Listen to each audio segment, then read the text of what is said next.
Yeah. So who are the most senior creditors typically? Usually banks or bondholders. Right. And do the banks have the balance sheet to be able to fund these very, very long? Because typically they are funded through shorter duration liabilities like deposits, etc. Yeah. Are they the natural lenders of 10-year, 20-year debt instruments? No, so a lot of the time, what the banks do is effectively, on a lot of the brownfield assets, there is effectively very little amortization. So the term of the financing is usually capped at, say, 5 years, and you are servicing largely interest. And at the end of the 5 years, you go back to the market and then you refinance the asset. That's typically how it is done. And is this financed as a loan or is it a security?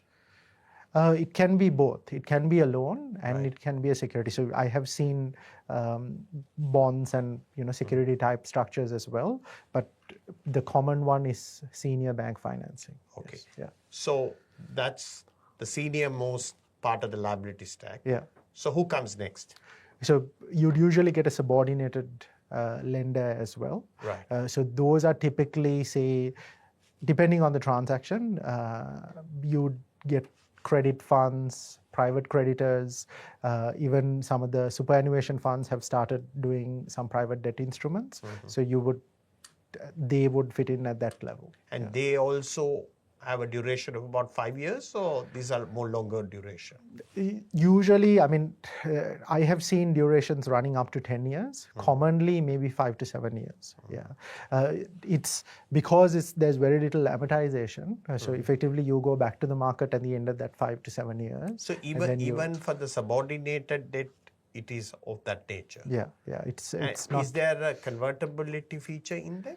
It's subordinated, yes. A lot of the time there is some sort of convertibility feature. Yeah, that's how they get their equity kicker effectively. Yeah. And then right at the bottom, the equity interest. Yeah. So who typically is that?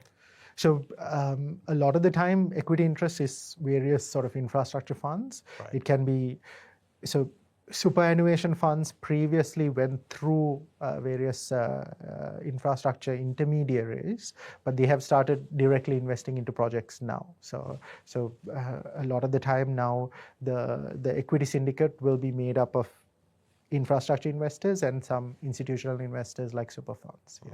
But you do get global investment houses who invest in Australian projects as well.